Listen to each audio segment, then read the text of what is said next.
lah. Kebaikan amal ya, semua kebaikan itu amal soleh. Jangan dibilang-bilang ngaji itu pahalanya lebih besar dari yang lain, belum tentu juga. Mana yang paling tepat saat itu kan yang disebut amal soleh. Ketika ngaji ada tamu, yang utama apa? Yang menerima tamu, jangan tahu, jangan kayak sampai rapat susah kita kritis masuk.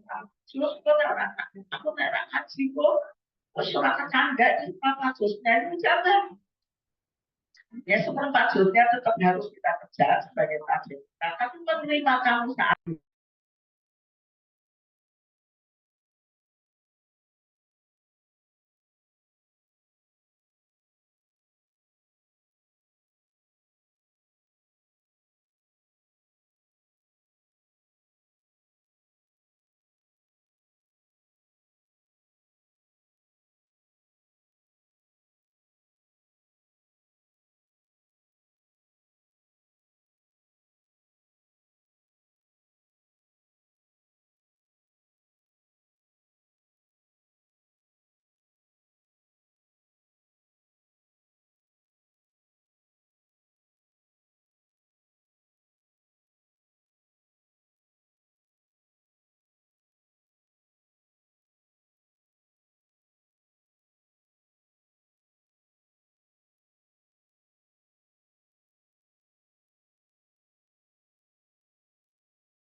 ini waktu untuk membahas adalah wajib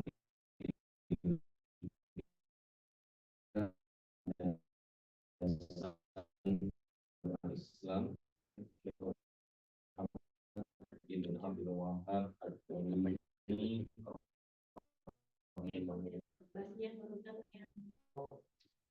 namun setelah memasuki pembahasan kita yang senang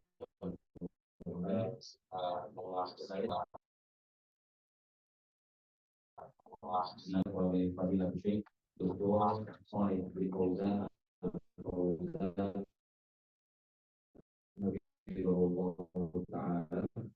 sebagai penjawab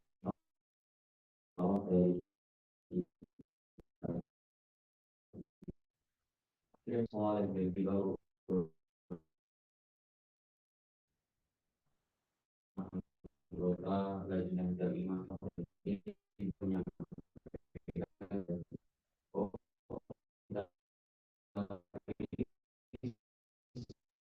sebagai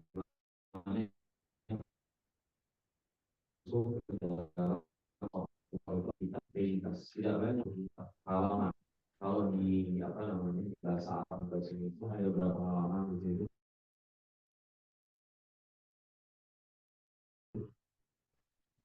280 itu bahasa Arab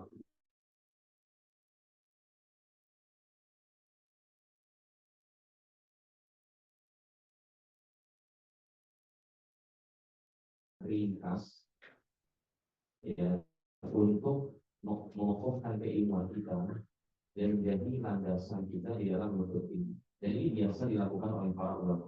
Para ulama dulu sebagaimana yang disampaikan oleh beliau yang kamu dan hari muhtasar. Mereka itu sangat perhatian terhadap kitab-kitab dan ibu, ibu juga investori awal dan tinggi. Mereka itu senang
Ini cuma kita pun dulu di belajar matematika langsung membahas tentang proses diajaran pinjam di usia TK atau di usia PAUD gitu.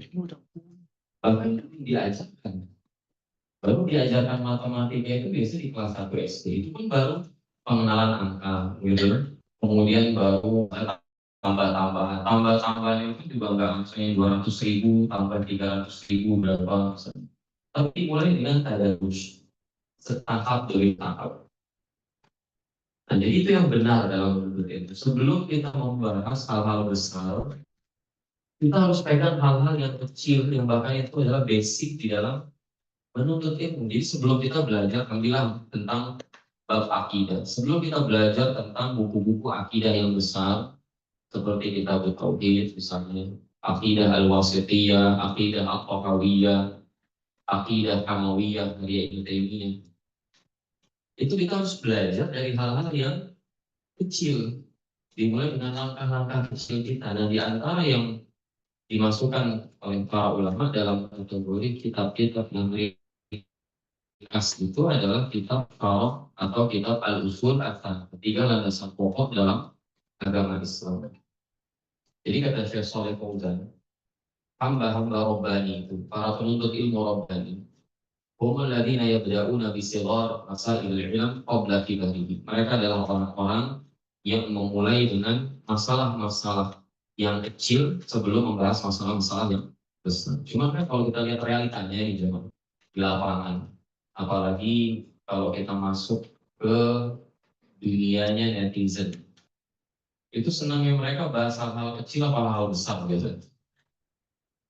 Senangnya mereka bahas tentang politik, ya kan? Tentang isu Palestina misalnya. Berat banget gitu tema-tema. Padahal kita usul salah kan jangan-jangan belum selesai gitu. Jangan-jangan belajar kitab tauhid belum selesai. Jangan-jangan fikih toharoh belum selesai. Cara fikih jihad sudah. Ini di antara musibah yang sering menimpa para pembawa. Ini penyakit penuntut ilmu. Ada atau tidak? Kita ini kadang-kadang lebih tertarik membahas hal-hal besar ketimbang hal-hal yang kecil. Padahal yang kecil ini untuk kita bahas. Jadi jangan sampai kata Syekh menasihati kita, jangan sampai kita memulai dalam belajar dari hal-hal yang besar, hal-hal yang jelimet gitu, sebelum kita menyelesaikan pembahasan hal-hal yang sifatnya kecil atau sederhana. Jadi orang-orang yang disebut oleh para ulama Rabbaniyun, mereka adalah orang-orang yang memulai belajar mereka itu dengan masalah-masalah yang kecil sebelum membahas masalah-masalah yang besar. Yurabbuna anfusahum wa kullabahum ibtida'an minal masail shaghirah ila masail kabirah. Begitu juga para ulama Rabbani, para asatidah Rabbani, para guru yang Rabbani, pengajar yang Rabbani adalah mereka yang mengajari para penuntut ilmu dari hal-hal yang kecil, dari masalah-masalah yang kecil sebelum membahas masalah-masalah yang besar. Sebelum masalah-masalah yang jelimet complicated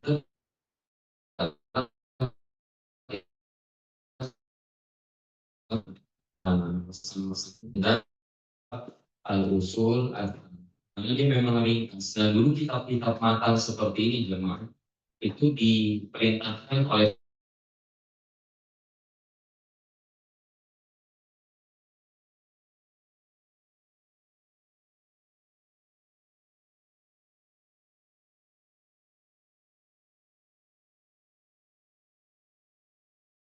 hal dulu.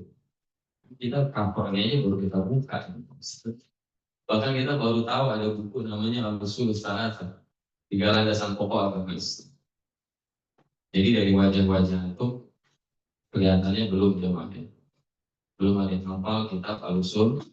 Jadi ini hafal dong. Dulu para masyayikh itu menyuruh para murid-muridnya, para batul ilm untuk menghafal matan-matan kecil seperti ini, sehingga ilmu itu betul-betul rasih. Ilmu itu betul-betul menancap ke dalam pemahamannya. Jadi dulu ilmu itu dihafal, itu nggak bisa diingat.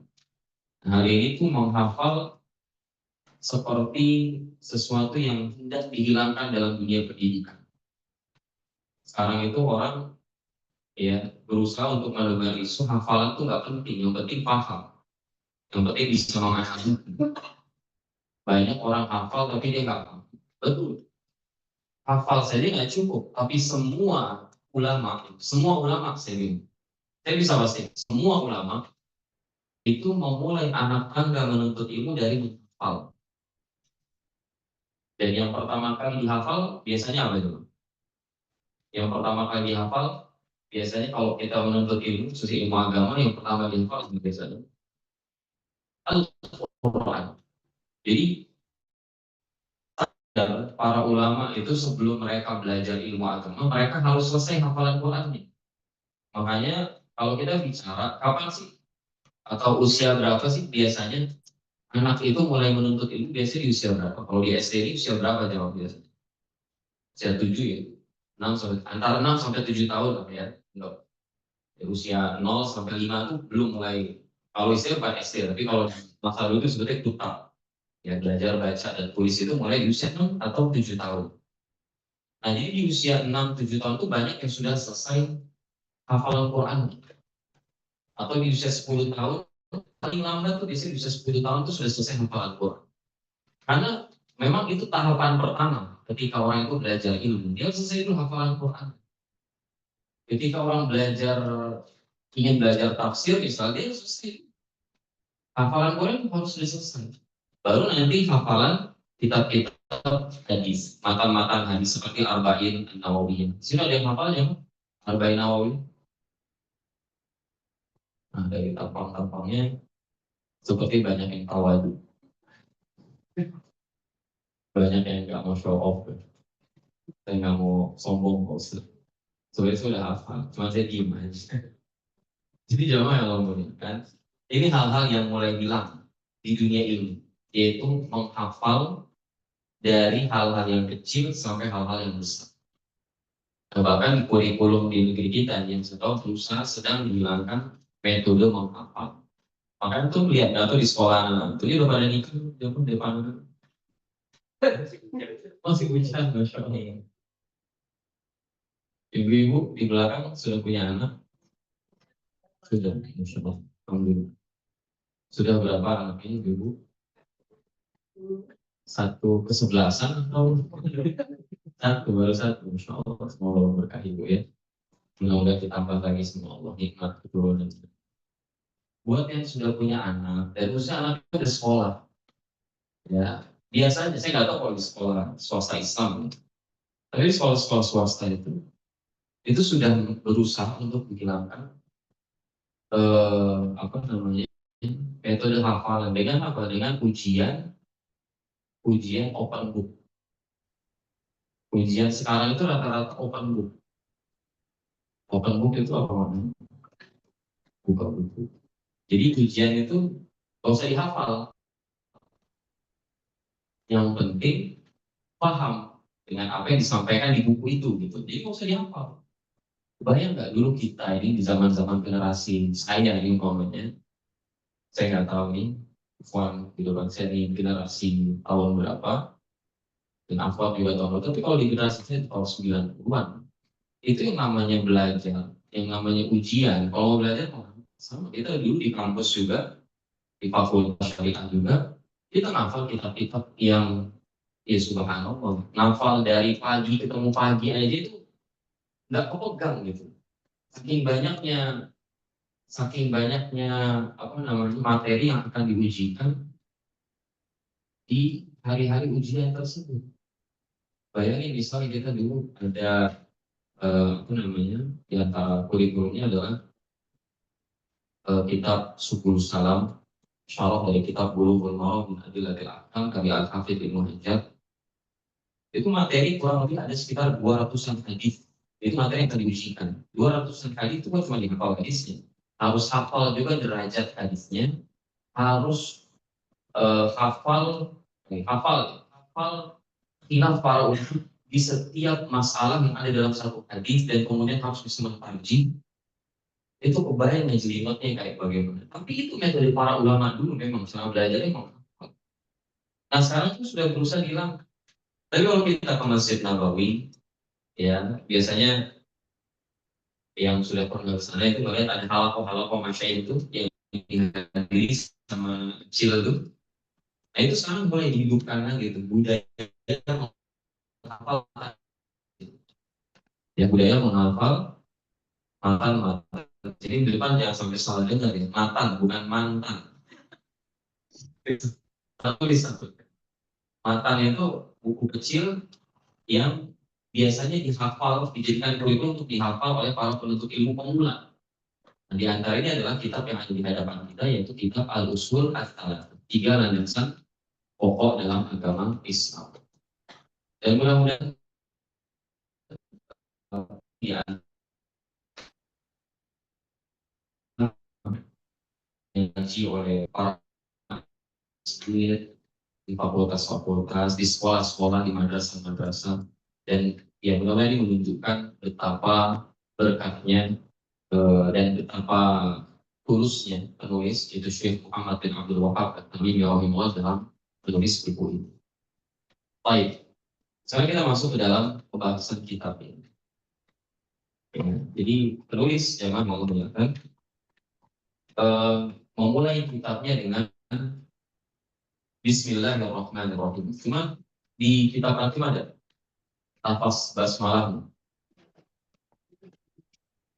Oh di sini, tulis. Ada nggak di situ jawab basmalahnya? Ada Bismillahirrahmanirrahim. Soalnya di mana nggak ada.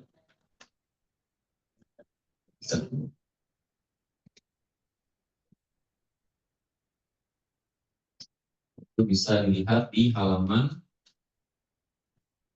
9.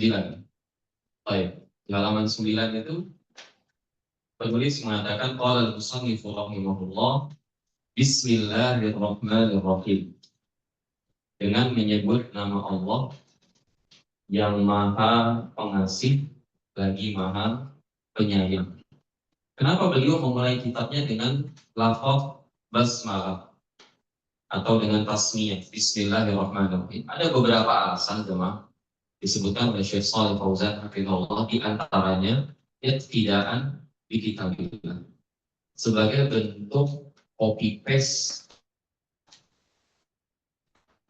dari ciri khas kitabullah untuk mengikuti penulisan Al-Quran. Kita tahu Al-Quran itu jemaah setiap memulai surah baru biasanya ada lafaz Bismillahirrahmanirrahim, kecuali surah At-Taubah atau surah Barokah.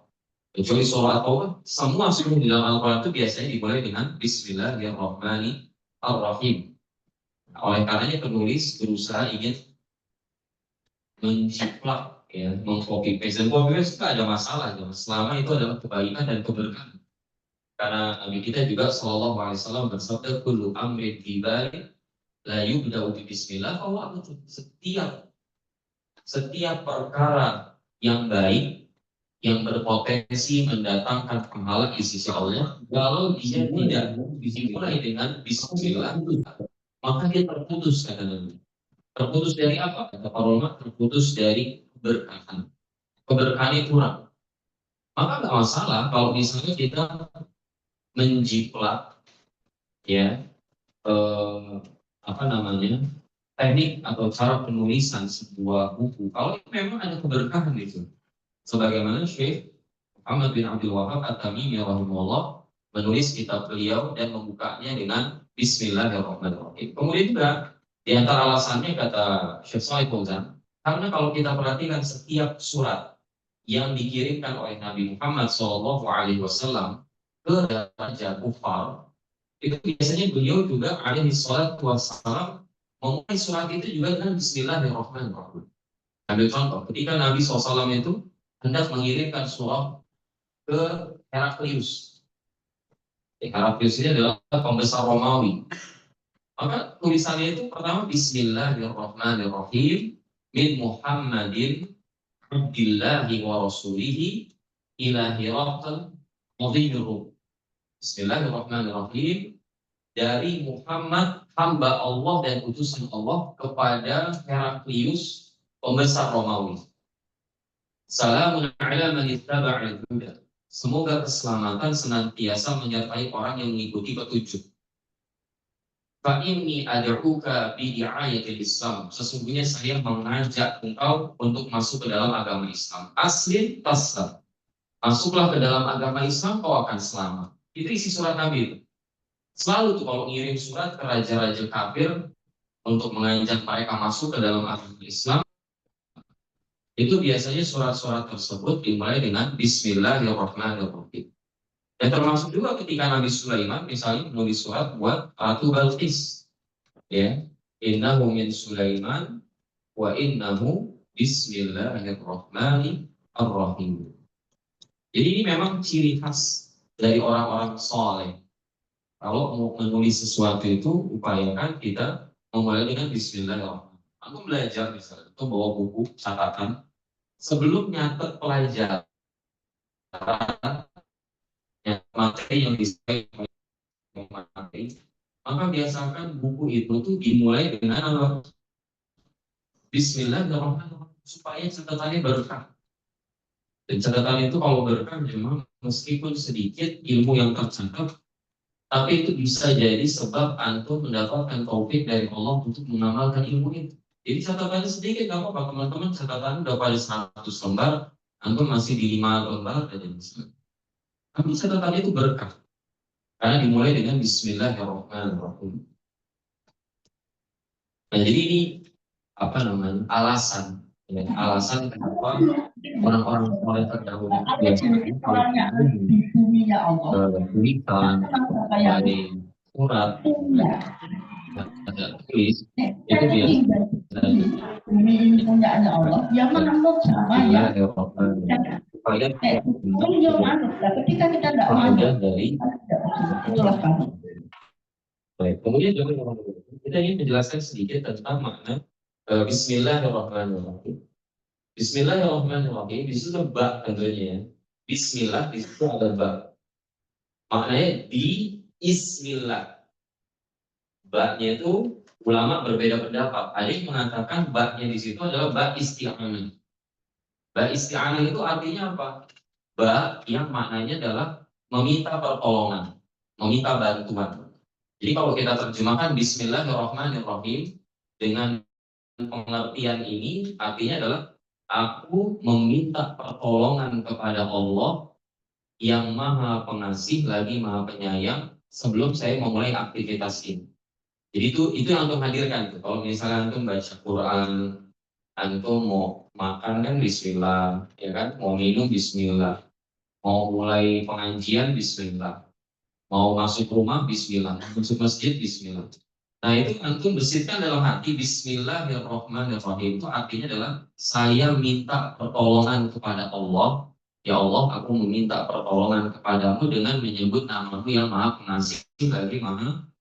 Jadi kita bertawassul dengan nama Allah Ar-Rahman dan Ar-Rahim untuk meminta pertolongan kepada Allah. Jadi hakikatnya seperti kita nggak mampu minum sebenarnya kalau nggak ada pertolongan Allah.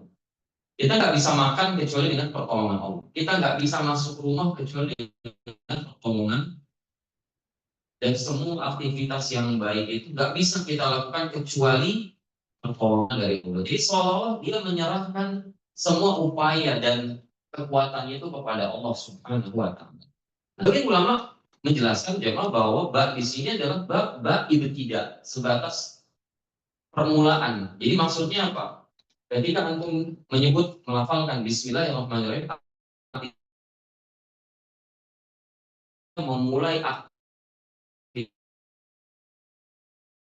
Allah yang maha pengasih lagi maha. Yang pertama, kalau ba-nya itu ba isti'anah, ba minta pertolongan, berarti ketika antum menyebutkan Bismillahirrahmanirrahim, antum bersihkan dalam hati, saya meminta pertolongan kepada Allah dengan menyebut namanya yang maha pengasih lagi maha penyayang agar Allah memudahkan saya dalam melakukan urusan ini. Itu hakikatnya seperti. Atau dengan penafsiran kedua, Bismillahirrahmanirrahim setiap antum hendak memulai suatu aktivitas berarti maknanya adalah kalau ba di sini ba ibtidah, ba permulaan berarti maknanya adalah saya memulai aktivitas ini dengan menyebut nama Allah yang Maha Pengasih lagi Maha Penyayang, tabarrukan biha, untuk mengalap berkah dengan nama Allah tersebut. Jadi ngalap berkah boleh dengan rincian, dengan syarat ketentuan. Di antaranya ngambil berkah dengan nama Allah, ya, Ar-Rahman, Ar-Rahim.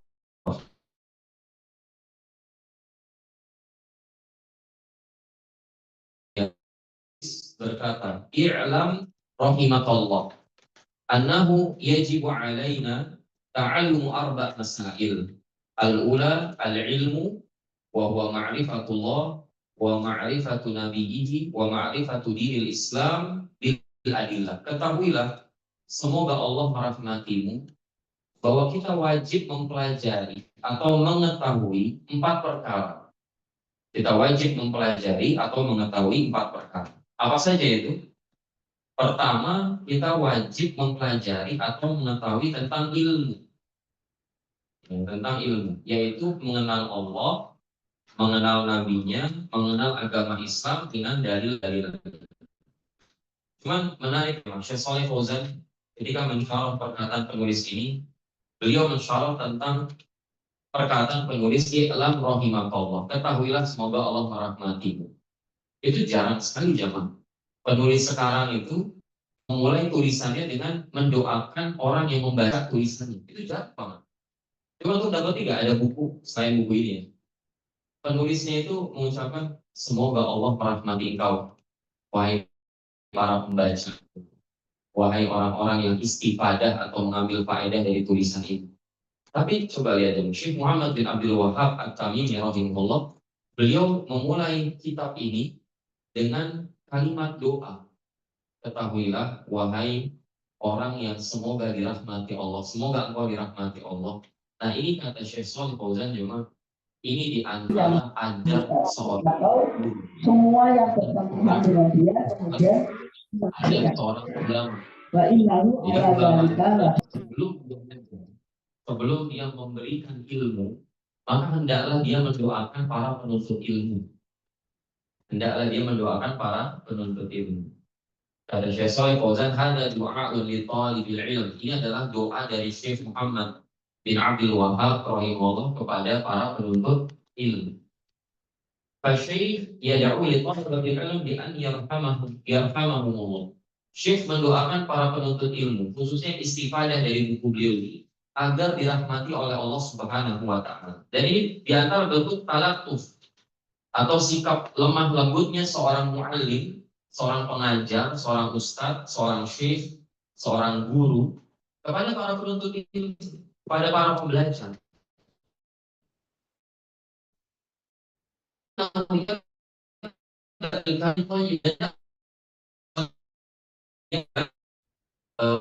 Pembelajaran itu dengan kalimat yang lemah lembut, karena ini diharapkan lebih lebih masuk ke dalam hati muridnya. Jadi kalau guru itu baru mukadimah udah ngegas, itu biasanya akan membuat orang itu berpaling dari dia. Belum apa-apa muridnya diomelin.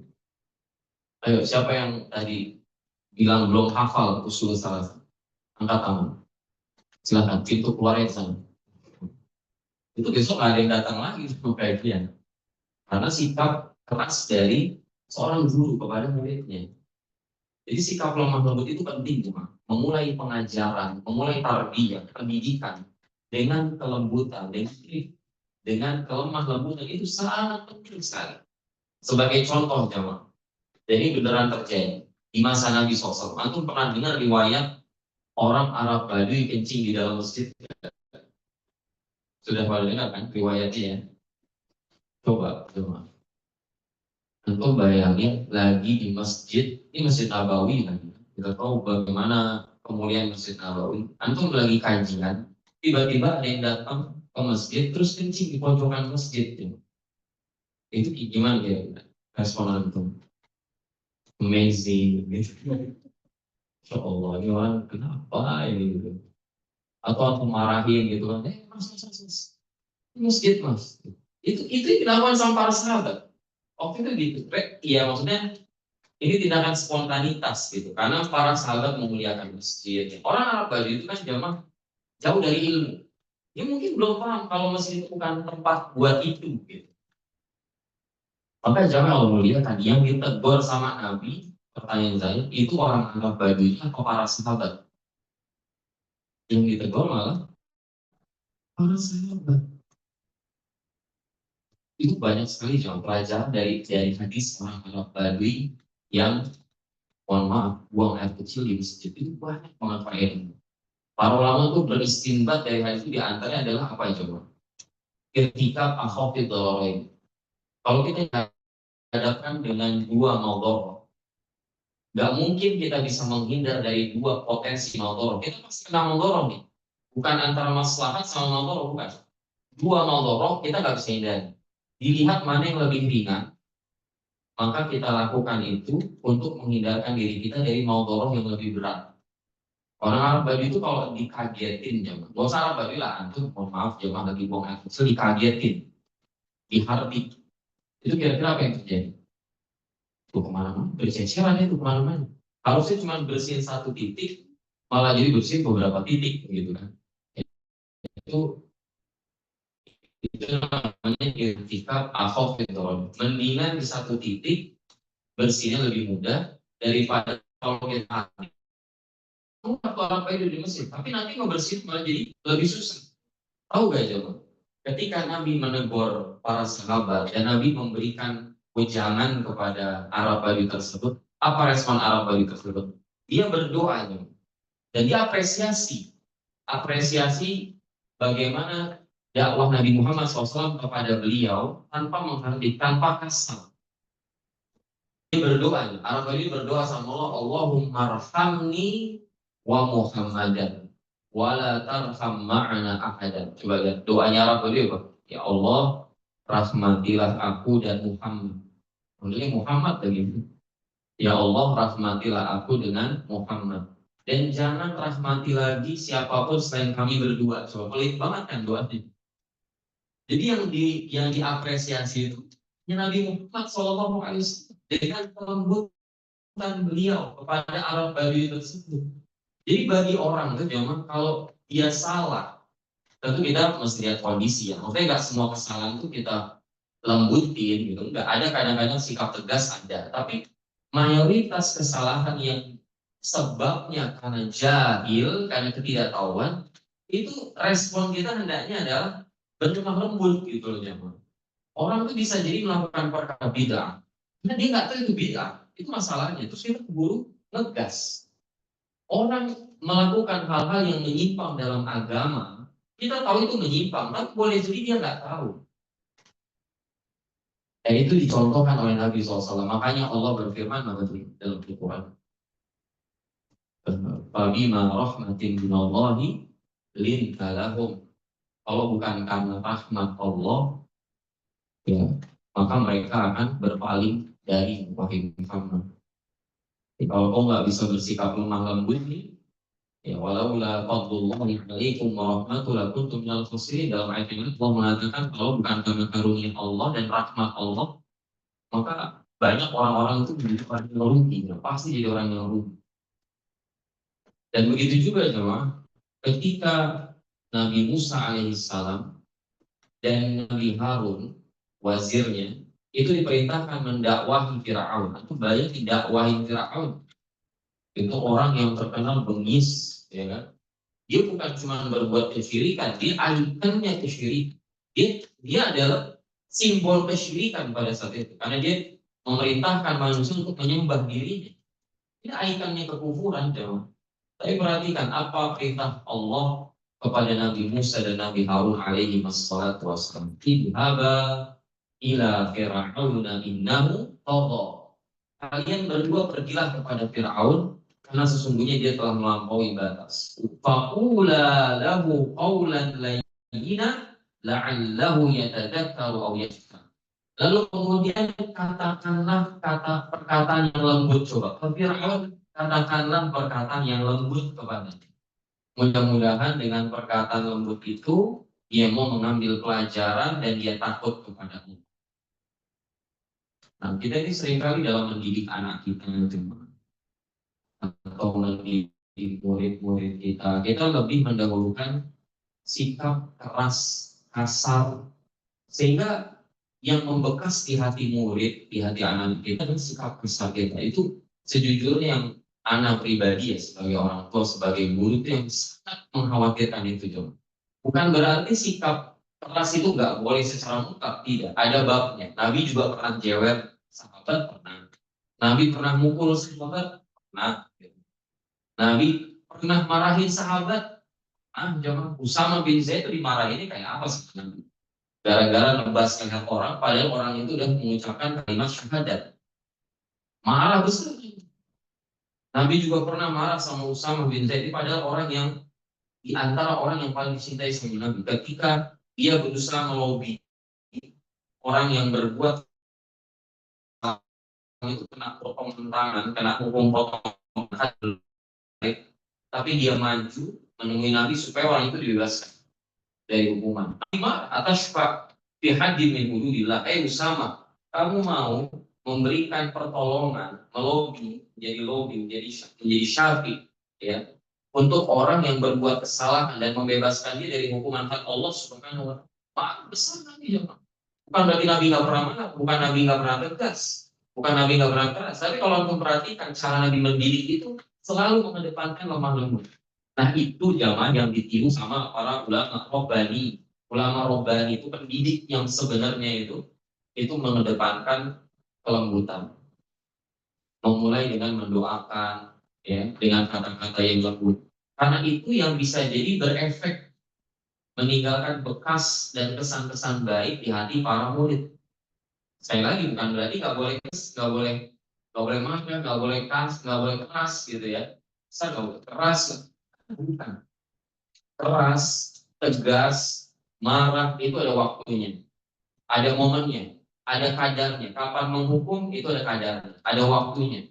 Tapi hukum asalnya ketika kita mengajar, ketika kita mendidik, ketika kita berdakwah, maka hendaklah kita mengedepankan apa kelemah lembutan. Kemudian jamaah yang Allah muliakan, penulis mengatakan tadi, yajibu alaina ta'allum arba'i masail. Kita wajib untuk mempelajari atau mengetahui apa? Empat perkara. Ada 4 perkara jemaah yang wajib untuk kita ketahui, untuk kita pahami, untuk kita pelajari. Kalau dikatakan wajib jemaah, mohon maaf, kalau dikatakan wajib berarti kalau kita tinggalkan dosa apa enggak? Definisi wajib itu dalam terminologi usul fiqh, ma yusabu fa'iluhu wa yudhammu tarikuhu au yu'aqabu tarikuhu. Dia adalah perbuatan yang kalau orang itu melakukan perbuatan tersebut dia akan diapresiasi dengan pahala ganjaran, tapi kalau ditinggalkan dia akan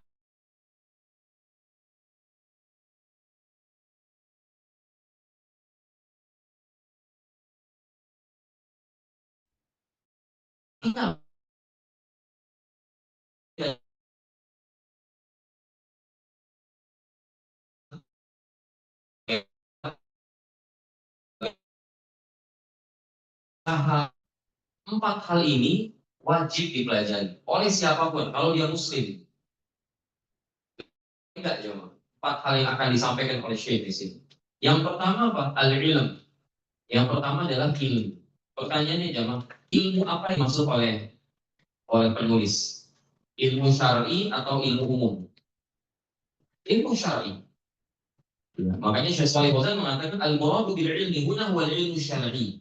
Ilmu yang dimaksud oleh Syekh di sini yang dikatakan wajib oleh Syekh untuk dipelajari itu adalah ilmu syar'i. Li'annahu huwa alladhi yajibu ta'allumuhu. Karena memang ilmu syar'i sajalah yang wajib untuk dipelajari. Jadi wajib mau laki-laki, mau perempuan, mau orang kaya, mau orang miskin, mau dia hamba sahaya, mau dia orang merdeka, pokoknya dia muslim, dia wajib mempelajari ilmu syar'i. Dan memang jamaah untuk ilmu syar'i sendiri, dia memang terbagi klasifikasinya. Ada ilmu syar'i yang sifatnya fardu ain untuk dipelajari. ada yang sifatnya fardu kifayah, ada yang fardu ain. Artinya setiap individu harus paham, nggak boleh nggak paham. Setiap personal dari kalangan kaum muslimin itu harus paham, nggak boleh dia nggak paham, harus ngerti, harus menguasai. Nah, ada juga memang di ilmu syari itu yang sifatnya fardu kifayah. Arti yang penting sudah ada yang paham. Dari satu negeri, dari satu kampung, dari satu wilayah sudah ada yang ngerti. Antum dosanya gugur. Digugurkan sama orang yang menguasai ilmu tersebut. Nah, berbicara tentang ilmu syar'i yang sifatnya fardu ain, jemaah. Contohnya seperti apa? Mempelajari tentang rukun Islam. Itu wajib. Rukun Islam yang 5 itu wajib dipelajari sedetailnya. Rukun Islam itu apa aja, jemaah? Yang pertama, dua kalimat syahadat. Berarti ini terkait permasalahan apa? Akidah. Berarti wajib kita pelajari hal-hal terkait akidah kita. Itu nggak ada tawar-menawar. Tentang akidah wajib dipelajari. Supaya akidah kita tidak merosot, ya, Mak. Apalagi kita hidup di zaman penuh dengan syubhat. Itu akidah ini macam-macam sekarang, ya, Mak. Ada yang ngaku jadi maka, ada yang ngaku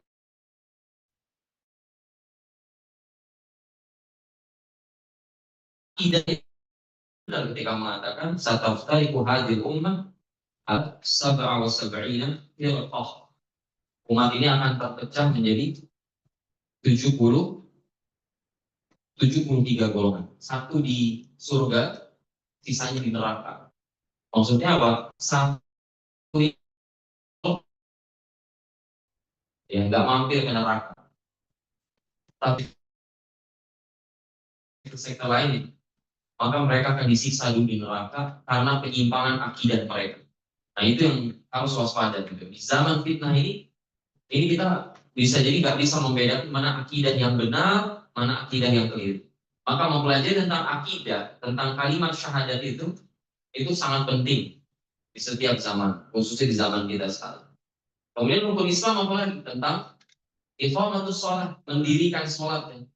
Berarti apa? Konsekuensinya, antum wajib, saya wajib ya, untuk mempelajari tentang rukun-rukun sholat, syarat-syarat sahnya sholat, wajib-wajibnya sholat, sunnah-sunnahnya sholat, hal-hal yang bisa mendatangkan kekhusyuan dalam sholat, adab-adab sholat, dan termasuk juga yang menyertai sholat. Berarti tentang wudhu ya, tentang toharoh, tentang mandi wajib, tentang jenis-jenis air, tentang najis dan klasifikasinya. Berarti juga kita sudah selesai masalah itu. Gitu. Karena itu akan menyertai ibadah sholat kita. Makanya kan setiap ulama yang menulis buku-buku fikih, pertama jamaah, kalau mereka itu nyantumin bab, biasanya bab apa yang mereka cantumin pertama kali? Bab tohar. Ada nggak jamaah itu peradaban buku fikih mulainya adalah bab at-ta'addud. Ada nggak jamaah? Bab poligami. Enggak ada. Bahkan bab nikah pun nggak mungkin diletakkan di bab yang pertama dalam fikih. Bab jihad misalnya, bab jinayat, nggak ada. Setiap antum bahas tentang buku-buku fikih, dimulai dari bab akidah dalam mata apa namanya, Safinatun Najah, itu dimulai dengan akidah. Baru kemudian toharoh, sholat dan sebagainya. Tapi umumnya bab fikih itu dimulai dari bab toharoh. Habis toharoh kita harus sholat. Habis kita harus sholat kita harus zakat. Habis kita harus zakat kita harus siam. Habis kita harus siam kita harus haji. Nah, itu urutan tuh ulama gak sembarangan ya. Makanya itu urutan rukun Islam kita. Dua kalimat syahadat, mewakili akidah, ilmu akidah. Kemudian iqamatus shalah, berarti kita harus pelajari semua tentang sholat. Dan antum kalau pelajari tentang sholat itu kayak gak ada habisnya cuma. Ada mulanya tapi gak ada akhirannya. Bicara tentang sholat nanti kalau antum belajar fikih, belajar mawaqitus sholat, waktu-waktu sholat. Tentang fikih sholat berjamaah, fikih sholat yang musafir, ya tentang qasar, jamak, fikih fikih sholat orang yang sakit. Oh, itu gak ada sholat Jumat, sholat Id, sholat sunnah, sholat waktu peperangan. Coba, itu PR kita tuh jemaah sebagai muslim. Antum kebayang nggak? Itu PR kita yang harus dipelajari sekali lagi. Itu harus pelajari. Nah kita ini berarti baru di tahap syahadatain tadi itu. Ya mungkin antum sudah pernah pelajari tentang sholat, zakat, jadi murojaah lagi, dijaga ya. Karena itu nanti kita amalkan sehari-hari. Tentang rukun Islam itu sudah harus selesai jemaah. Sebelum kita wafat, semua tentang rukun Islam itu sudah selesai semua. Jangan sampai kita wafat tentang rukun Islam kita belum selesai. Jangan sampai. Itu bahaya saya jangan. Orang jauh berat di hadapan Allah nanti hari kiamat. Ditanya tentang umur kita. Antum wafat di usia 30, 40, 50 belum selesai tentang rukun Islam pelajarannya. Oh itu berat. Tanggung jawab di hadapan Allah. Ini wajib. Antum meninggal nggak paham tentang bab jihad itu masih ada udur. Antum meninggal belum sempat mempelajari tentang ahkam mawaris, tentang hukum-hukum terkait waris, itu insya Allah masih ada udur di hadapan Allah. Ya, tetapi meninggal dunia rukun Islam belum selesai. Wah itu berat, berat pertanggungjawaban di hadapan. Tentang akidah belum clear, belum dapat, belum mantap, belum kokoh, belum solid di ilmu antum ini tentang akidah yang benar, tentang rukun sholat, ya, syarat-syaratnya tentang zakat, tentang puasa. Ini ilmu yang wajib dipelajari.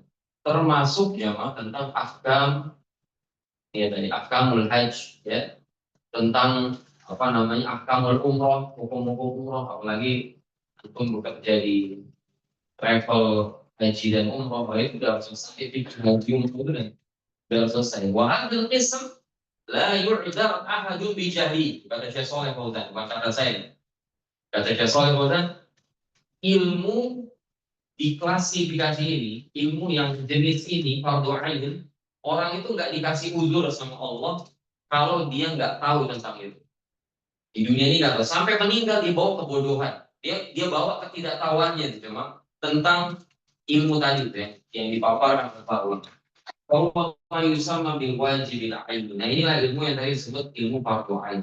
Wajib setiap muslim apapun latar belakangnya, nggak peduli latar belakangnya. Mau dia pengusaha, mau dia pejabat, mau dia apa namanya karyawan, nggak peduli. Pokoknya dia harus menguasai hal tersebut. Nah, ada ilmu yang memang jenis kedua, yaitu ilmu yang sebagai hukum-hukum seputar jual beli, tapi hukum seputar jual beli, jadi fardu ain juga. Ya harus paham gimana mungkin dia jual beli. Kata Umar bin Khattab radhiyallahu taala, "Fima ma'an." Beliau pernah menyampaikan, "La yabi' fi suqina illa man faqiha." Begitu juga ya kalau yang saya ingat itu perkataan Imam Malik rahimahullah. Tidak boleh berjualan di pasar kami, pasar Madinah, pasar kaum muslimin, kecuali orang yang sudah faqih. Yang belum faqih nggak boleh jual di pasar Madinah. Jadi dulu tuh ada apa namanya ya semacam ACC gitu ya, surat yang menunjukkan antum sudah layak dagang. Bukan tentang antum bisa tahu cara mengambil keuntungan sebesar misalnya dengan modal sekecil-kecilnya. Bukan, ini tentang halal haram jual beli. Kata para ulama, karena kalau dia tidak fakih, dia bisa jadi terjatuh pada riba dan dia nggak sadar dia terjatuh pada riba. Jadi secara umum memang tentang fikih jual beli, antum fardu kifayahnya. Tapi bagi praktis ini wajib. Misalnya tentang fikih nikah.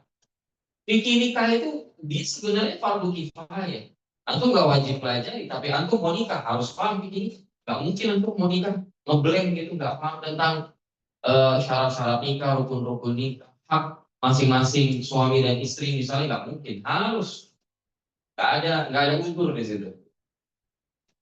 Ya, dan misalnya hukum jinayat ya, hukum jinayat, hukum asalnya fardu kifayah tentang hukuman had, misalnya had pencuri apa, had rampok apa, hukuman had buat pezina apa, itu sifatnya fardu kifayah. Antum nggak masih tahu, ini bukan fardu ain. Tapi ketika antum misalnya jadi hakim, ya, di mahkamah Islam misalnya di pengadilan agama, ya wajib, nggak boleh. Tapi hukum asalnya ilmu ini adalah fardu kifayah. Adapun ilmu jenis kedua, ilmu ada dua jenis ya, ilmu agama sama ilmu ilmu dunia, ilmu syar'i, ilmu umum. Bukan berarti kita membedakan, enggak. Saya sama sekali tidak bermaksud membeda-bedakan antara ilmu syar'i dengan ilmu umum. Dua-duanya sama-sama penting. Ya, bahkan ilmu umum pun juga diambilnya masdarnya dari Al-Quran dan Sunnah kalau bisa. Jadi belajar matematikanya dari Sunnah, belajar ilmu alamnya dari Quran, bagaimana proses turunnya hujan. Nah, bukan saya berarti beda-beda, enggak. Tapi memang ilmu itu nyatanya terbagi menjadi dua. Ada yang ilmu agama, ada ilmu yang sifatnya ilmu dunia. Nah, ilmu dunia ini kalau kita nggak tahu nggak dosa, itu aja perbedaannya. Kalau nggak tahu nggak dosa. Paman jahilahu fala itsma alaih. Kalau dia nggak ngerti, tidak ada dosa buat dia. Nafa'a bil ummah, ya. Wa idza nafa'a bil ummah fa huwa ma'jur alaihi wa musab alaihi. Kalau dia pakar, terus dengan kepakarannya dalam ilmu umum itu, ilmu dunia itu bisa memberikan manfaat kepada kaum muslimin, nah, baru antum dapat pahala. Jadi ilmu umum itu sampai antum dapat memberikan manfaat kepada orang, baru itu jadi pahala. Tapi kalau buat antum pribadi nggak ngamalin, itu nggak ada pahalanya di situ. Jadi antum ilmu misalnya jadi dokter ngasih manfaat. Orang sekarang berobat mahal misalnya, tapi antum buka pengobatan gratis, atau antum kurangi biaya pengobatan. Nah itu baru jadi pahala. Tapi belajar belajar di fakultas kedokteran hukum asalnya nggak ada pahala. Kecuali antum niatkan itu nanti kalau sudah jadi dokter saya mau mengabdi buat bangsa saya. Itu baru mungkin dapat pahala. Tapi bas cuma belajar, nanti antum lulus buka praktek atau ikut di rumah sakit, misalnya buka praktek di rumah sakit tertentu, nggak ada pahalanya, jadi nggak jadi pahala. Dan nggak dosa tuh nggak jadi dokter, dosa nggak jadi dokter, nggak dosa. Kecuali memang nggak ada dokter sama sekali di wilayah antum, itu fardu kifayah, mesti ada karena bahaya nanti kalau dalam sakit nggak ada dokter ini bahaya. Tapi untuk secara hukum asal nggak dosa kalau nggak jadi dokter, nggak paham tentang medis, nggak paham dengan dunia kedokteran, nggak ada dosa, nggak ada masalah. Tapi tadi nggak paham akidah, nggak paham tentang rukun sholat itu apa saja, nggak paham waktu-waktu sholat itu apa saja. Kapan misalnya waktu sholat itu ditegakkan, nggak paham itu berdosa. Itu aja bedanya. Tapi sama-sama penting. Mau ilmu agama, mau ilmu umum, dua-duanya sangat penting buat kemaslahatan manusia. Tapi bedanya tadi, kalau ilmu agama dia lebih penting dan dia berpahala dalam mempelajari. Jadi antum duduk di sini tuh berpahala. Kalau niatnya benar. Kalau niatnya ikhlas untuk mendapatkan wajah Allah Subhanahu wa Ta'ala. Baik. Kemudian jamaah yang memuliakan, ilmu yang dimaksud oleh Syekh di sini kata beliau, huwa ma'rifatullah. Dia adalah ilmu tentang mengenal Allah Subhanahu wa Ta'ala. Nah, gimana cara kita mengenal Allah? Gimana caranya kita bisa kenal dengan Allah Subhanahu wa Ta'ala? Maka para ulama mengatakan, ya dari keterangan Faisal Fauzan dari Allah, yu'rafu bi ayati. Kita bisa kenal Allah itu dengan ayat. Ayat itu ada dua, teman. Ayat kauniyah sama ayat syar'iyah. Ayat kauniyah itu maksudnya apa? Ayat kauniyah itu maksudnya tanda-tanda kekuasaan Allah yang ada di muka bumi. Matahari, bulan, ya kan? Kemudian turunnya hujan, tumbuhnya tanaman, lautan, pegunungan. Nah itu semua adalah ayat-ayat kauniyah, teman. Ayat-ayat yang menunjukkan kemahakuasaan Allah dan kemahabesaraan Allah Subhanahu wa Ta'ala. Maksudnya apa? Enggak mungkin gitu aja, ada gunung tercipta sendiri. Enggak mungkin ada lautan enggak ada penciptanya. Penciptanya pasti adalah zat yang maha agung. Enggak mungkin ada langit bisa tegak tanpa tiang, kecuali pasti ada penciptanya yang maha pencipta. Dengan semua desain yang sangat luar biasa ini.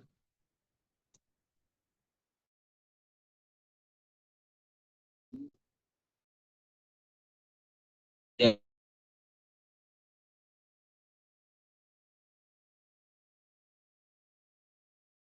enggak ngaku ibadah jauh. Dan kepada tapi itulah gaya yang besar. ateis dan turunan-turunan yang mereka punya kepercayaan tidak meyakini keberadaan Tuhan. Ya, maka pernah disindir oleh para ulama dulu, mungkin nggak kira-kira ada kapal laut berlayar sendiri dari suatu titik ke titik yang lain yang jaraknya itu ribuan mil, ya, tanpa adanya nakoda misalnya, nggak ada yang mengarahkan. Mereka sepakat nggak mungkin. Loh, kalau kapal aja nggak mungkin bisa berlayar sendirian dari satu negeri ke negeri yang lain, secara akal nggak mungkin kan? Lalu bagaimana mungkin peredaran matahari, bulan, kemudian alam semesta ini, rotasi bumi, ya kan? Pergantian malam dengan siang, bagaimana mungkin nggak ada yang menggerak? Bagaimana mungkin nggak ada yang mengatur gitu? Mustahil. Nah, itu yang disebut dengan ayat-ayat kauniyah. Kalau dia Muslim, dia punya dua ayat berarti. Yang pertama ayat kauniyah dan yang kedua ayat Qur'aniyah atau dengan istilahnya ayat syar'iyah. Di situ kita mengenal Allah, jemaah. Untuk baca Quran, Quran itu adalah kitab yang paling detail dalam memperkenalkan Allah. Karena belum apa-apa, Quran dimulai dengan apa, jemaah? Dengan surah apa? Al-Fatihah. Al-Fatihah dimulai dengan Bismillahirrahmanirrahim. Itu aja udah memperkenalkan Rabb kita. Allah itu punya sifat rahmat. Karena nama Ar-Rahman dan Ar-Rahim itu mengandung sifat rahmat Allah.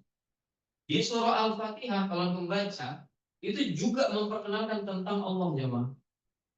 Alhamdulillahi Rabbil Alamin. Allah itu berarti Rabb. Rabb itu artinya apa? Yang memelihara, yang mengatur, yang menciptakan, yang memberikan rizki kepada siapa? Al-Alamin. Apa itu Al-Alamin? Al-Alamin itu jamak dari alam. Alam itu apa?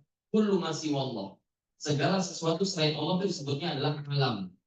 Mau itu alam jin, alam malaikat, alam manusia, alam ins, ya. Pokoknya semua sesuatu selain Allah itu disebutnya alam. Kan Allah itu pemelihara semuanya. Allah yang selama ini ngasih rizki kepada semuanya. Allah yang selama ini ngatur semuanya. Itu kan berarti memperkenalkan Allah kepada kita. Allah memperkenalkan diri di surah Al-Fatihah. Ar-Rahman Ar-Rahim diulang lagi kan. Malik Yaumiddin, Allah itu nanti menjadi pemilik hari pembalasan.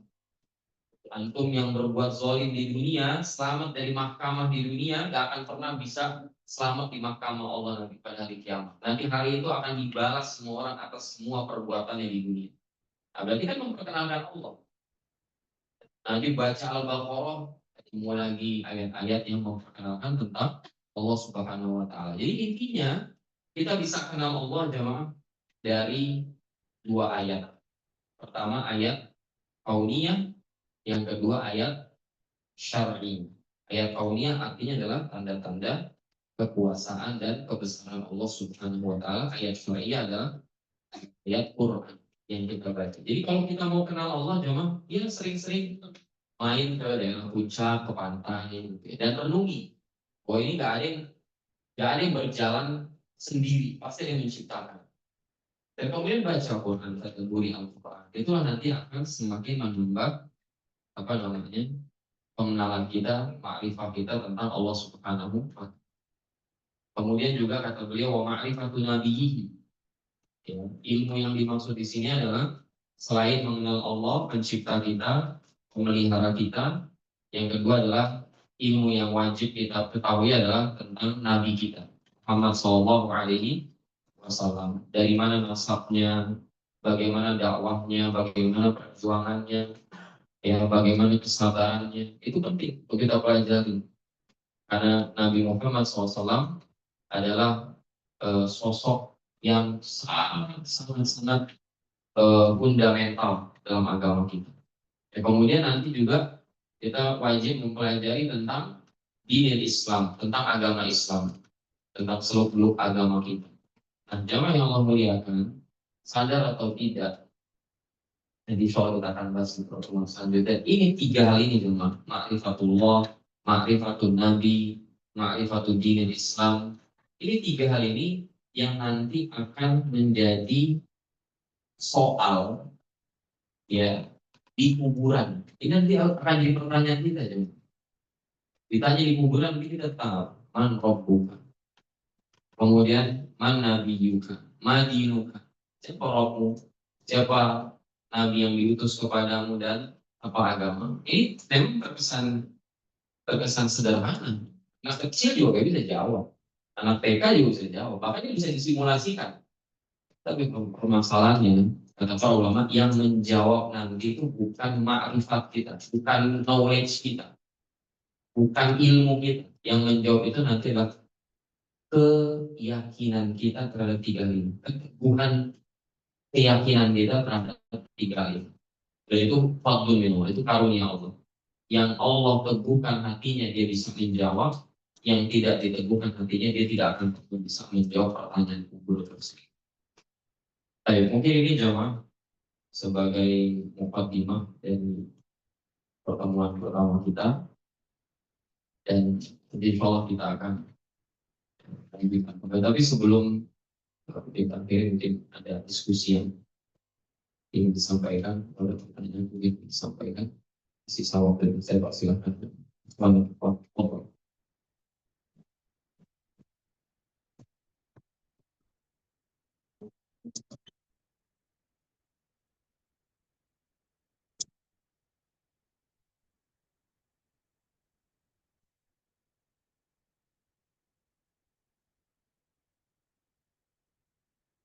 Ada pertanyaan?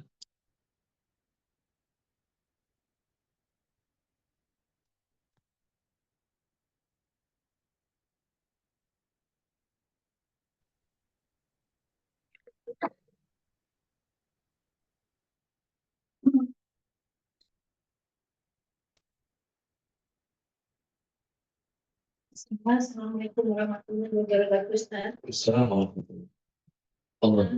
Setiap kita melakukan kegiatan kita pasti belajar Bismillah. Seandainya suka lupa gitu, apakah masih menjaga rahmat? Ya, intinya Nabi SAW itu kullu amrin bibalin lalu berdoa Bismillah bahwa abu.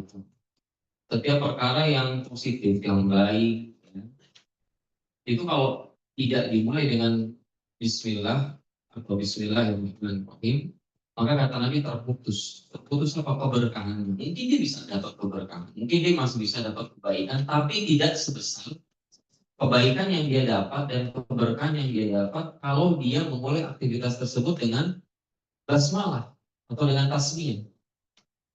Itu aja perbedaan. Jadi mungkin dia masih bisa dapat pahala, dapat keberkahan dari aktivitas kebaikan yang dia kerjakan tersebut. Tapi kalau dia melandasinya dengan dua hal, ya. Pertama ikhlas, ya, mengharapkan ganjaran dari sisi Allah. Dan yang kedua adalah ittiba sesuai dengan tuntunan Nabi Sallallahu Alaihi Wasallam. Insya Allah pahala di situ, ada kebaikan, ada keberkahan, tetapi tidak sebesar, ya, pahala, kebaikan dan keberkahan yang didapat oleh seorang kalau dia memulai aktivitas tersebut dengan lafaz Bismillah atau Bismillahirrahmanirrahim. Dan ini sekaligus menunjukkan betapa pentingnya kita memulai semua aktivitas baik kita itu dengan menyebut nama Allah, melibatkan Allah di setiap aktivitas kebaikan kita. Nah, dalam hal apapun yang baik-baik, ya, jangan yang minum khamar Bismillahirrahmanirrahim. Itu malah pelecehan. Tapi dengan begitu ada, ya, selebriti atau apa sih, konten kreator atau apa tersebut. Kita ini jangan berputus asa dari rahmat Allah. Meskipun kita maksiat, kita Bismillah aja. Kalau itu justru pelecehan terhadap nama Allah. Masa kita minta bantuan kepada Allah untuk maksiat? Karena di antara makna Bismillah adalah saya meminta pertolongan kepadamu ya Allah untuk melakukan perbuatan ini. Nah, kalau perbuatan yang maksiat saja, masa kita mau minta pertolongan kepada Allah atas perbuatan maksiat ini. Ini hal-hal yang baik saja. Untuk hal yang baik adalah kita mulai dengan Bismillah. Kalau nggak pakai Bismillah atau lupa, ya. Kalau lupa, ya, dan membaca Bismillah sudah menjadi rutinitas dia setiap kali dia mau mulai aktivitas, ya mudah-mudahan dia masih dapat pahala. Mudah-mudahan. Kita nggak boleh suudzon kepada Allah. Kita harus berusaha berprasangka baik kepada Allah. Karena di dalam hadis qudsi juga Allah berfirman, "Ana 'inda dhanni 'abdi bi." Saya tergantung hamba Bagaimana hambaku berprasangka terhadap diriku, kata Allah. Jadi kita tetap berharap pahala di sisi Allah. Kalau cuma lupanya sekali, tapi kalau setiap aktivitas lupa Bismillah, kalau ya itu memang kebiasaannya nggak pernah Bismillah. Yang kayak ini nggak dapat pahala. Maksudnya nggak dapat keberkahan lebih, tidak dapat pahala lebih. Ya, tidak sempurna, Pak, tidak perfect. Sebagaimana kalau dia memulainya dengan basmalah. Allah Ta'ala. Baru lagi,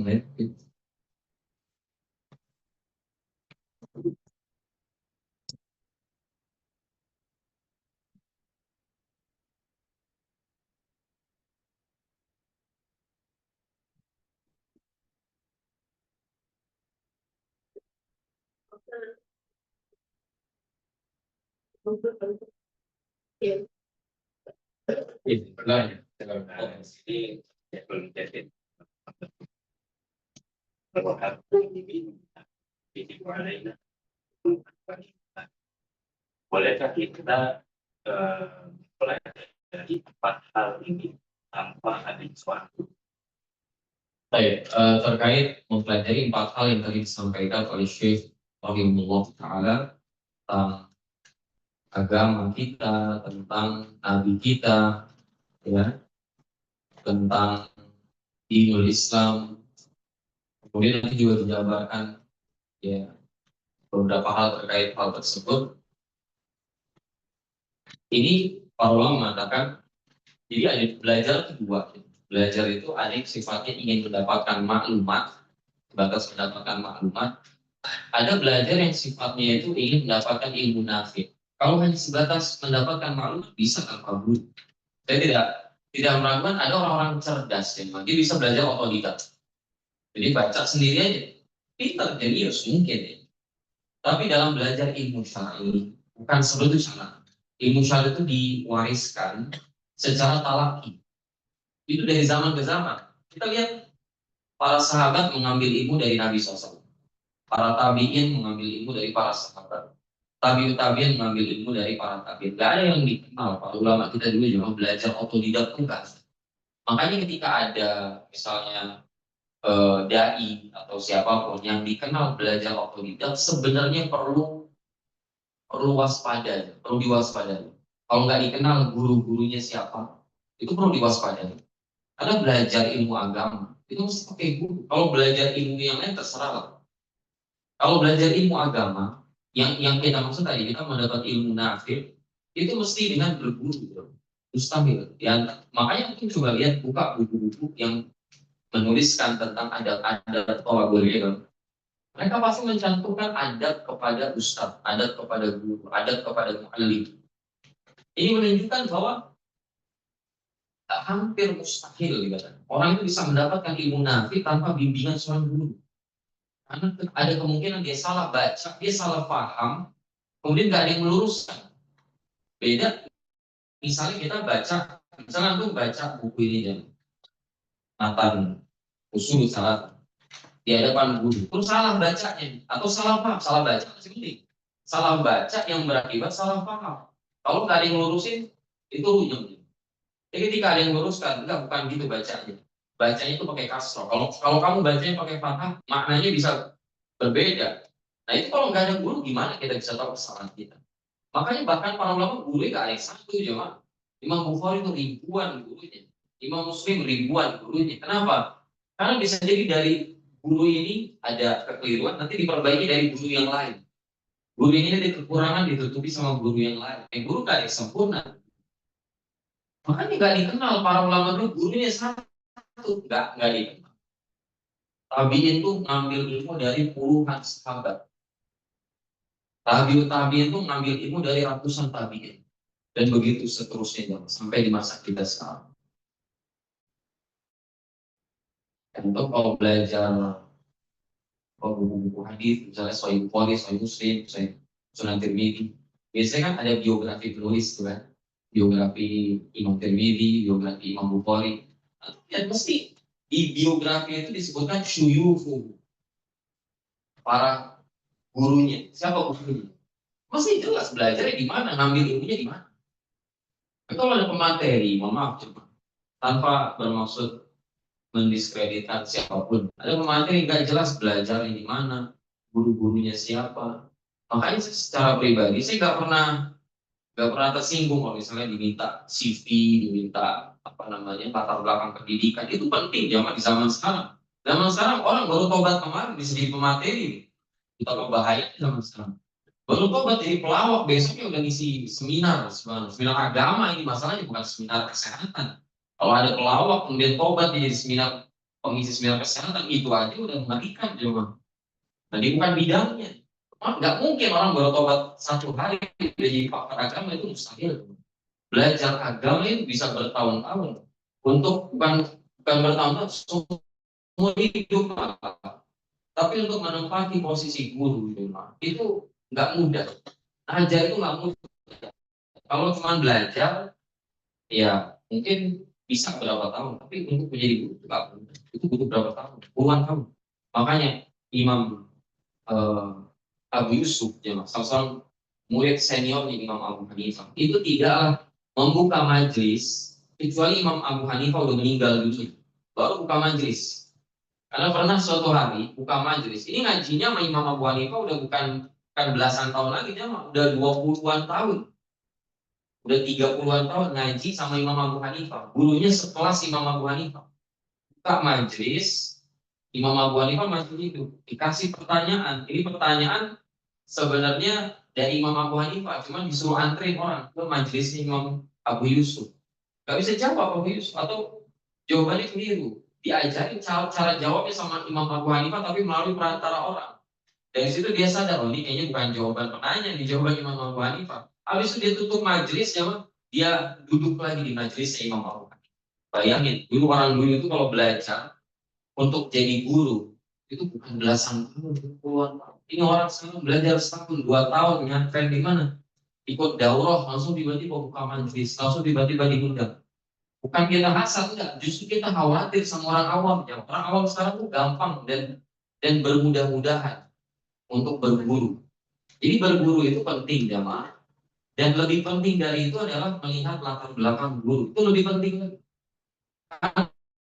Ketika latar belakang guru nggak jelas, ilmu kita bisa nggak jelas juga. Karena ilmu kita bisa jadi ditentukan oleh guru kita. Keberkahan ilmu itu diantara penentunya, selain dari kitanya, itu dari guru kita. Kenapa misalnya Madzhab Syafi'i itu paling banyak tersebar?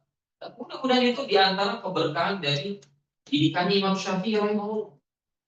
Ya, jangan pernah ngeremehin sosok guru dalam tahapan kita dalam menuntut ilmu. Jangan pernah meremehkan sosok guru. Nggak apa-apa lah Ustaz, kan yang penting disampaikan juga Quran dan Sunnah menurut pemahaman para salaf. Oh, bisa jadi bukan pemahaman salaf yang dibawakan, pemahaman dia sendiri. Cuma dia klaim pemahaman salaf. Itu bisa aja kejadian begitu. Antum digocek ya sama guru antum. Apa yang menutup kemungkinan Anda menyampaikan sesuatu hari ini yang itu menurut Anda, tapi Anda klaimnya itu adalah pemahaman para sahabat. Bagian mengajar akidah. Kalau antum salah dulu bahaya. Salah ngambil guru bahaya. Apalagi nggak pakai guru sama sekali.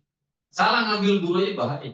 Gimana mungkin orang bisa sukses dalam dunia ilmu syar'i sementara dia belajar tidak dengan guru. Sementara dulu para ulama semuanya tren mereka itu belajar di bawah bimbingan para guru. Nanti kalau cuma pengen dapat konten, maklumat, atau pengen dapat wawasan yang bertambah, ya bisa, nggak perlu duduk di majelis, atau buka buku-buku Islam, dengerin sama via YouTube. Itu cara paling gampang. Tapi mendapat ilmu nafi itu tidak mudah. Ada step-stepnya yang harus antum jalani. Di antara adalah dengan talqi dengan seorang guru. Dan seperti itu sebenarnya para ulama itu belajar. Ada para ulama otodidak tuh enggak? Cuma tuh sampaikan kan, mungkin ada salah ya. Antum sampaikan karena ada enggak ulama yang belajar ilmunya otodidak, enggak dikenal guru-guru. Enggak. Karena enggak mungkin jadi makomnya segitu cuma menempati makom ulama, muhaddits, apalagi kalau enggak ada guru. Enggak diterima aja. Ya, minimal dia punya beberapa orang guru yang membimbing. Dan harus jelas latar belakang gurunya pun siapa. Jangan-jangan gurunya mutazilah kan bahaya lagi. Allah Taala a'lam wa a'lam. Allah Mungkin ini jawaban bisa kita sampaikan dari kesempatan kita kali ini memberkahi pertemuan kita semua. Kita memohon kepada Allah agar diberikan ilmu yang bermanfaat, ilmu yang menambahkan iman dan ketakwaan kita kepada Allah. Allahumma inna nas'aluka ilman nafi'an wa na'udzubika min ilmin la yanfa'. Kita berlindung kepada Allah dari ilmu yang tidak bermanfaat, ilmu yang hanya akan menjadikan buat kita kelak di dunia kiamat. Saya tutup dengan kafaratul majlis. Subhanallahumma wa bihamdika, asyhadu an la ilaha illa anta, astaghfiruka wa atubu ilaik. Wassalamualaikum warahmatullahi wabarakatuh.